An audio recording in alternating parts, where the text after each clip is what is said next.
subject to uploadan Dian Sandi itu sudah diuji oleh Richmond dan diuji oleh Roy Suryo, yaitu palsu atau fake, not original. Masalahnya adalah membantahnya itu tidak pada objeknya, tapi membantahnya dengan pelaporan pencemaran nama baik. Itu yang jadi persoalan. Kalau membantahnya dengan press conference menunjukkan ijazah, nah itu baru. Bahkan ketika ngambil ijazah, gak juga mau ditunjukkan kepada wartawan.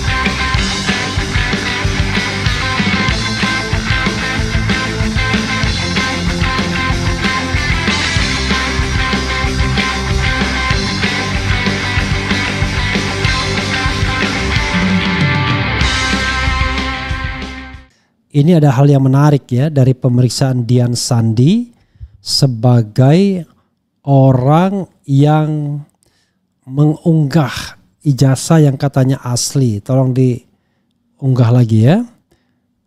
Dan dia mengaku sendiri bahwa yang dia dapatkan cuma file, bukan dia lihat sendiri ijazah lalu dia potret. No way. Dia dapat file dan itu bukan dari Jokowi dan bukan dari Kaisang juga. Dari seseorang ya. Siapa dia nggak ngerti ya. Mungkin Andi Pramaria, mungkin orang yang lain lagi, mungkin siapa lagi temannya itu. Macam-macam lah teman Jokowi yang muncul ke permukaan ya. But we don't know exactly siapa yang memberikan file tersebut. Persoalannya adalah file Dian Sandi ini, nah ini kan buat yang ributin fotokopi ijazah Pak Jokowi yang saya upload pada UTAS, biar kalian tenang lebarannya ini saya upload yang asli. Jadi saudara sekalian, kita tidak bisa menuduh ya apakah itu asli atau palsu. Tapi kalau ijazah yang sudah di-upload Dian Sandi ini ya sudah dilakukan penelaahan ilmiah oleh Richmond Sianipar dan Roy Suryo, hasilnya fake ya. Jadi kalau Richmond mengatakan ya ilmunya cuma dua saja, kalau enggak fake original. Nah dia mengatakan fake karena satu ya, di jasnya itu tidak ada kena cap merah bagian hitamnya, padahal di tanda tangan yang paling hitam sekalipun ada sebenarnya masih bisa dilihat warna cap merah tersebut ya. Yang kedua dia bilang ketika dilakukan face recognition ya, ternyata foto ini tidak mirip Jokowi, miripnya Dumatno Budi Utomo. Yang ketiga, ini masyarakat yang ngomong ya, kok pakai kacamata? Belum ada rasanya yang pembanding yang bisa bikin atau pakai kacamata ini ya. Why pakai kacamata? Paling gampang bagi saudara sekalian ya. Orang bisa berbeda mukanya kalau dia menggunakan kacamata, tapi begitu dia lepas kacamata mukanya agak beda lagi. Muka aslinya ketika nggak pakai kacamata. Oke, 3. Yang keempat, dia mengatakan gambar ini terlalu solid untuk gambar analog tahun 85. Kalau gambar analog tahun 85 ya mestinya nggak begini. Itu yang dikatakan Richmond ya. Jadi yang tidak dikatakannya adalah soal kacamata ya, tapi soal kualitas gambar yang kelihatan digital bukan analog. Kemudian tidak ada cap yang kena di jas.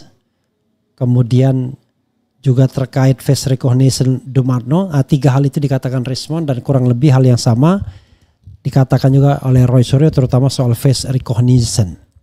Sementara Dr. Tifa mengatakan soal susunan gigi, rahang dan lain sebagainya yang tidak mirip.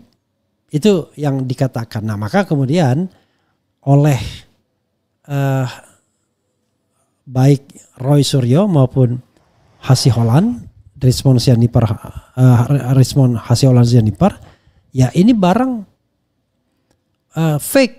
Nah pertanyaannya adalah apakah ini yang dimaksud dengan Jokowi sebagai ijazah aslinya itu yang diserahkan kepada Bareskrim, diperlihatkan kepada wartawan di Solo, diperlihatkan kepada Chef Arnold, dan mungkin juga kuasa hukumnya. We don't know exactly karena tidak ada transparansi dari Jokowi sebagai seorang mantan presiden.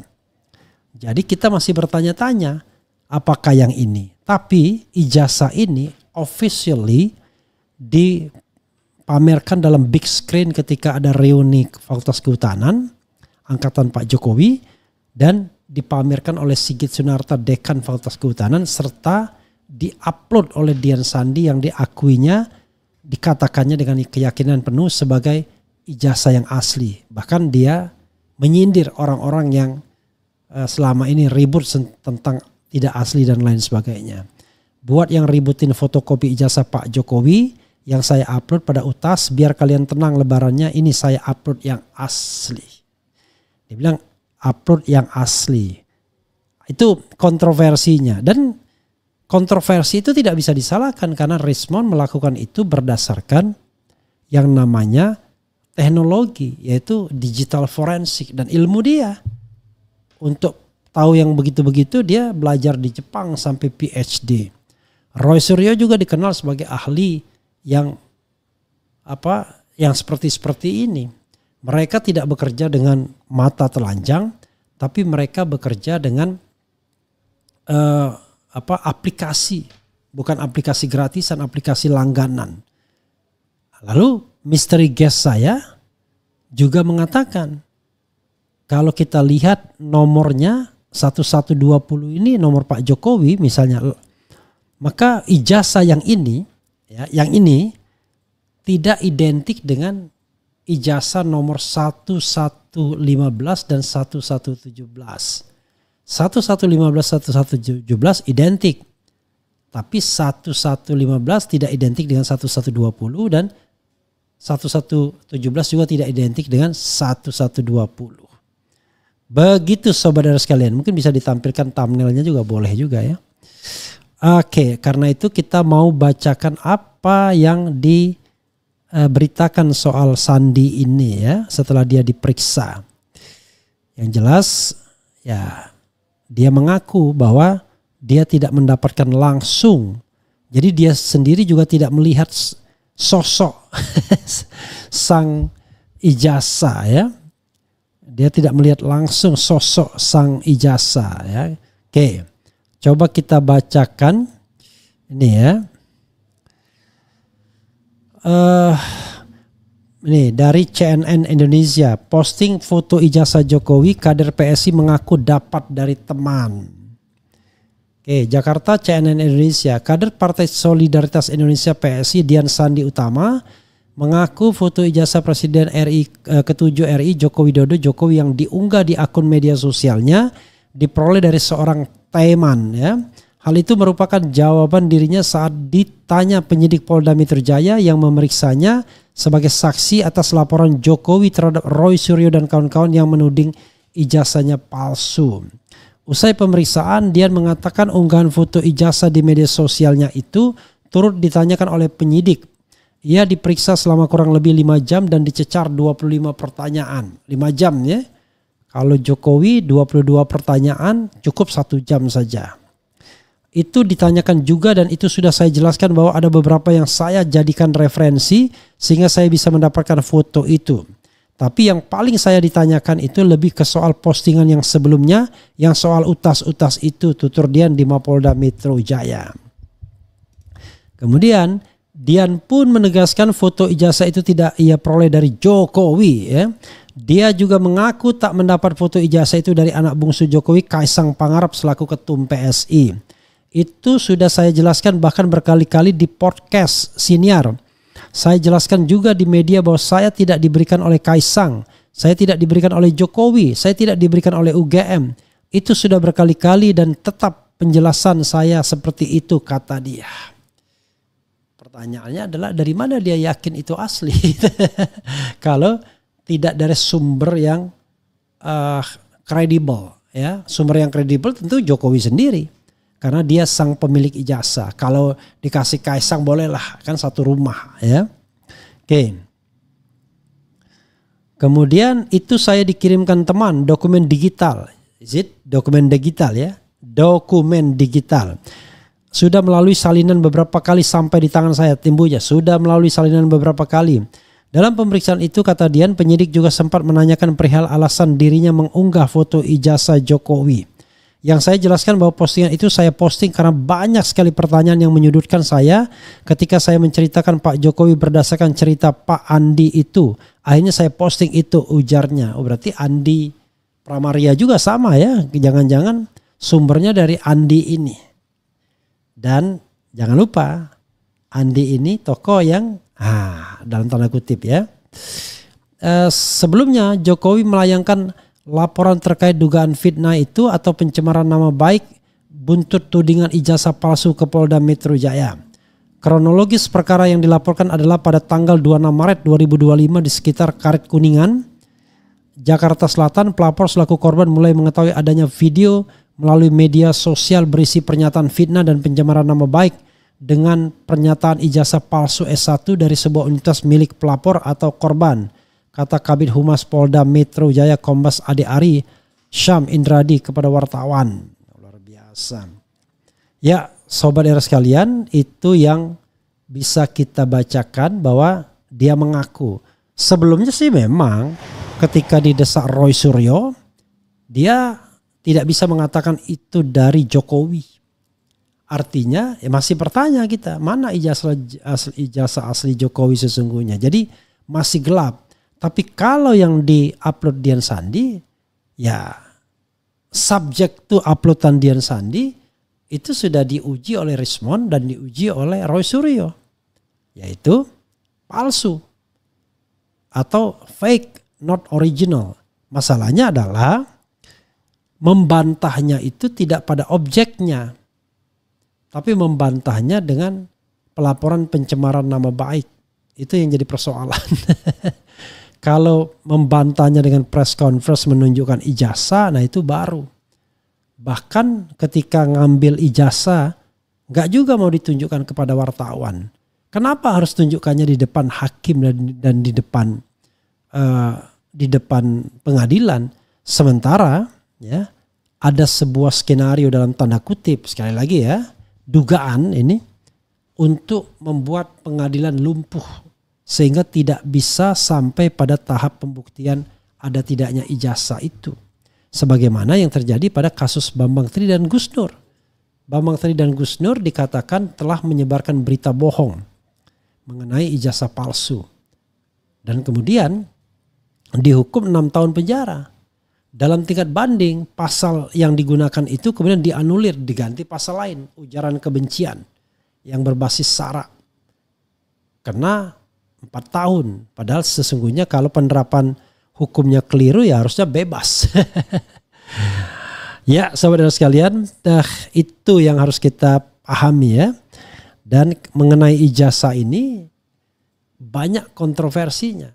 Nah, lalu kalau kita bicara tentang ijazah itu ada 3. Ijazah itu adalah asli dan didapat dengan prosedur yang sebenarnya.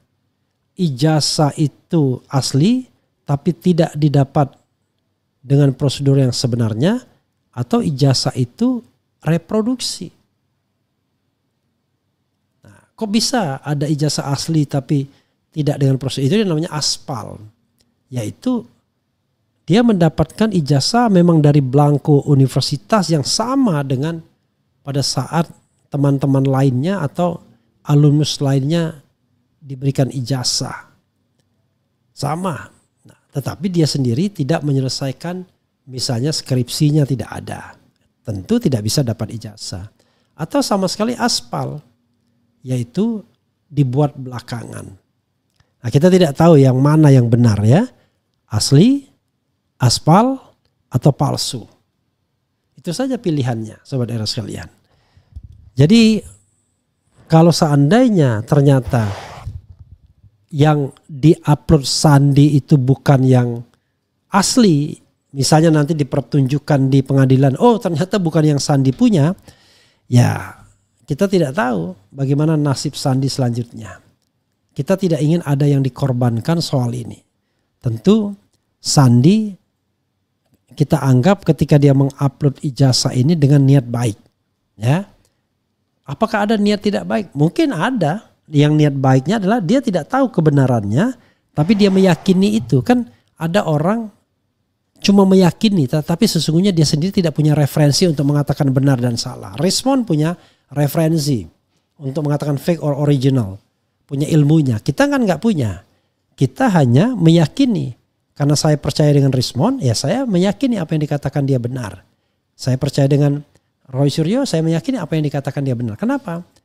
Pertanyaannya ada soal teori kepentingan. Roy dan Rizmon tidak memiliki kepentingan yang tebal terhadap soal ini. Beda sama Jokowi, dia punya kepentingan. Ya tentu saja karena dia sasaran bidik. Kalau seandainya ijazahnya dinyatakan palsu, gempa bumi bagi dia tentunya. Sehingga saya tidak melihat Rizmon dalam derajat kepentingan yang begitu tinggi untuk mengatakan palsu dan tidak palsu. Tapi sebagai seorang ilmuwan, dia mengadakan penelitian dan hasilnya adalah fake. Sobat Era sekalian, banyak orang mulai berpartisipasi ya, meneliti ini. Jadi jangan coba-coba ya melawan netizen, melawan warga negara, karena akan senantiasa ada orang-orang yang mempertanyakannya. Makanya jalan yang termudah adalah ya gunakan yang namanya gugatan perbuatan melawan hukum Dr. Taufik sebagai ajang untuk membuktikan keaslian ijazah. Selesai, case close. Bahkan lebih dari itu, sebelumnya udah case close. Kalau misalnya ada pernyataan Pak Jokowi, ya habis kebangetan. Tidak akan kebangetan kalau at the first place from the beginning dia tunjukkan ijazahnya yang asli dalam tanda kutip. Kan tidak akan ada masalah. Tidak akan ada lagi ada gugatan dan pertanyaan terhadap ijazah. Kalau terhadap yang lain kan bukan urusan kita. Begitu Sobat Era sekalian. Oh ya, dalam kesempatan ini Refli Harun dan kru mengungkapkan belasungkawa yang sebesar-besarnya atas berpulangnya Ibrahim Assegaf yang tidak lain adalah suami dari Najwa Shihab dalam usia kurang lebih 48 tahun. Mudah-mudahan arwahnya diterima di sisi Allah Subhanahu wa taala, diterima amal ibadahnya, diampuni dosanya, dan yang ditinggalkan termasuk kita semua tabah. Kemudian suatu saat kalaupun harus dipanggil juga mudah-mudahan dalam keadaan husnul khatimah. Begitu saudara sekalian, dan mudah-mudahan kita semua bertemu di surganya Allah Subhanahu wa taala. Begitu Sobat RH sekalian ya. Coba kita bacakan ya. Ada juga komentar-komentar Dian Sandi setelah dia diperiksa ya. Dia mengatakan nggak pakai ya kan, nggak pakai ini ya, nggak pakai apa istilahnya, nggak pakai lawyer ya. Ini kemudian apalagi nih, saya datang ke TMC Polda Metro sendiri tanpa kawan, tanpa pengacara, tanpa bunyi-bunyi. Saya diperiksa 5 jam. Saya sampaikan jawaban kenapa saya menulis ijazah kok menulis ijazah Pak Jokowi. Selanjutnya mari kita semua hormati dan percayakan semuanya pada proses hukum yang sedang berjalan. Ya kalau memang berada di sisi kekuasaan santai. Yang susahnya adalah kalau Anda dari orang-orang yang dibidik. Dalam kasus ini kan seharusnya yang potensial menjadi tersangka Pak Jokowi, karena bukti-bukti mengarah kepada sebuah pertanyaan besar soal keaslian ijazah kan begitu. Selain tadi 4 yang saya sebutkan, ada juga penelitian atau kajian dari seseorang berdasarkan comparison juga ya. Jadi materialnya dan itu tidak identik, dan dengan kasat mata sudah diperlihatkan ada perbedaan antara 1115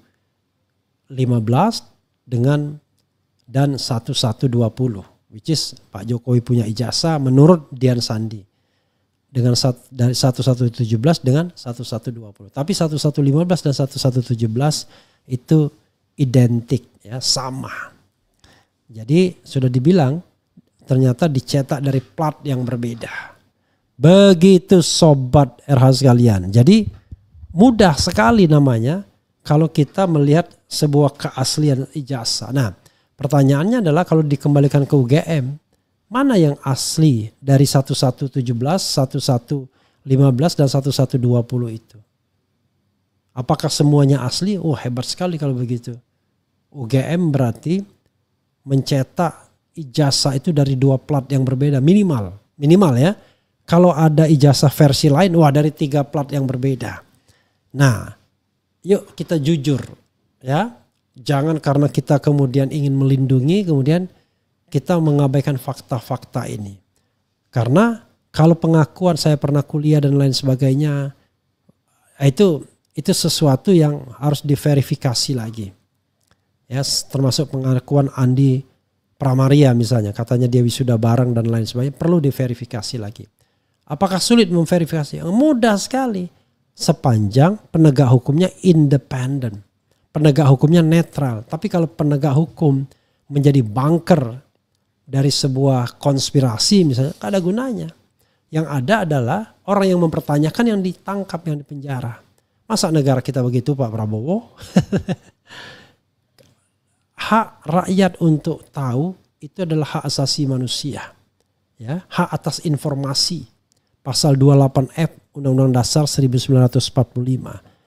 Kenapa ketika orang ditanya tentang informasi, ya, kemudian kok dianggap melakukan pencemaran nama baik?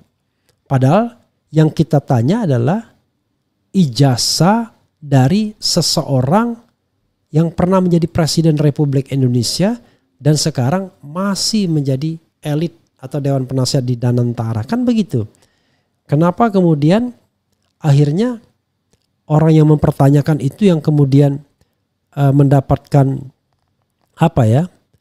mendapatkan konsekuensi yang aneh bin ajaib, ya kan? Roy bertanya atas nama kepentingan kita kan, gitu. Dr. Tifa juga begitu. Nih, saya bacakan pasal 28F ya. Setiap orang berhak untuk berkomunikasi dan memperoleh informasi untuk mengembangkan pribadi dan lingkungan sosialnya, serta berhak untuk mencari, memperoleh, memiliki, menyimpan, mengolah dan menyampaikan informasi dengan menggunakan segala jenis saluran yang tersedia. Ini ya, pasal ini menjadi pasal yang mati. Pasal 28F Undang-Undang Dasar 1945 nih. Sekali lagi ya, pasal 28F UUD 1945. Kita berhak untuk mengetahui informasi, dan informasi itu bukanlah informasi yang dikecualikan. Ya, karena yang diminta adalah informasi dari pejabat publik. Dari sejak presiden sampai sekarang sesungguhnya. Itu ya yang kita harus paham bernegara itu. Jadi tidak bisa diprivatisasi. Oh, enak sekali kalau diprivatisasi seolah-olah tidak punya tanggung jawab. Ya. Oke, kita bacakan komentar sobat RH sekalian. Kenapa Refli Harun tidak ikut menjadi lawyer sehingga bisa memberikan advice kepada Dr. Tifa, Kurnia dan Rizal Fadila? Sekarang mereka blunder, mau aja jawab semua pertanyaan untuk dijebak polisi. Sobat RH sekalian, division of labor, ya, pembagian tugas. Ya. Jadi tugas saya adalah memberitakan. Jadi kalau seandainya saya memberitakan sekaligus saya lawyernya, itu namanya jeruk makan jeruk. Yang kedua, Dr. Tifa tidak terjebak. Dr. Tifa tidak menjawab pertanyaan. Awalnya iya, dia stres awal ya, karena tidak terbiasa menghadapi. Tapi begitu break di briefing, termasuk saya memberikan masukan, firm dia, tidak menjawab hal-hal yang tidak relevan. Jadi fungsi itu sudah dilakukan juga. Ya. Dan saya kira banyak lawyer yang ada dan mereka jauh lebih senior ya. Mantap Bung RH.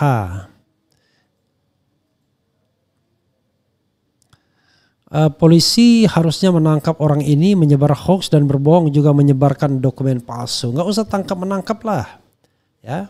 Kalau tangkap menangkap kan selalu, cuma saya membayangkan ya, kalau Dian itu bukan kader PSI, let's say katakanlah dari oposisi, wah udah lama, udah lama dalam tanda kutip udah lama.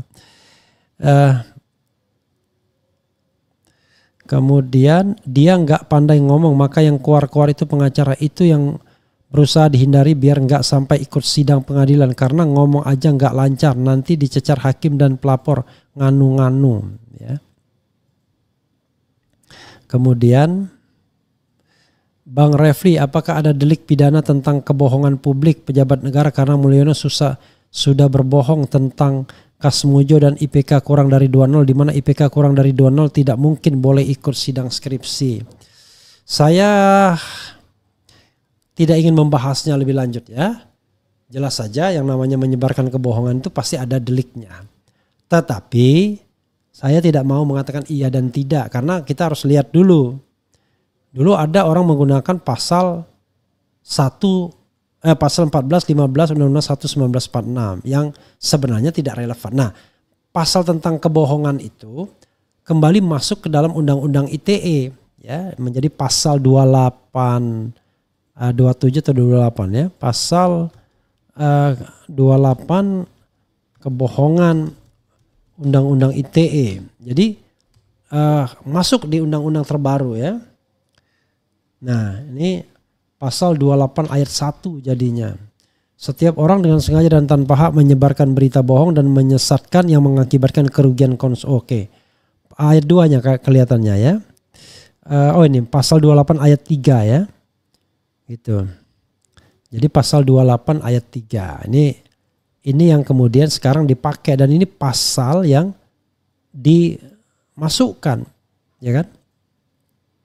Ya, jadi tapi ini kan, nih pasal 28 ayat 3. Setiap orang dengan sengaja menyebarkan informasi elektronik dan atau dokumen elektronik yang diketahuinya memuat pemberitahuan bohong yang menimbulkan kerusuhan di masyarakat.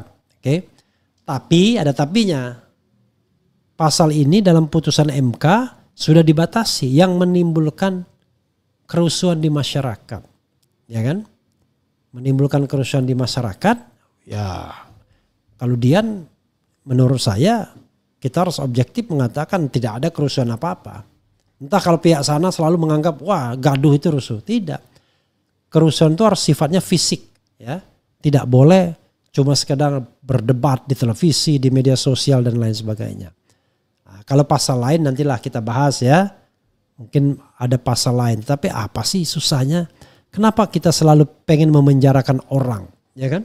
Kita juga tidak tahu apakah memang yang upload Dian itu ijazah palsu atau asli. Jangan-jangan ya memang asli, kita nggak tahu. Tapi asli yang meragukan, jadi aspal.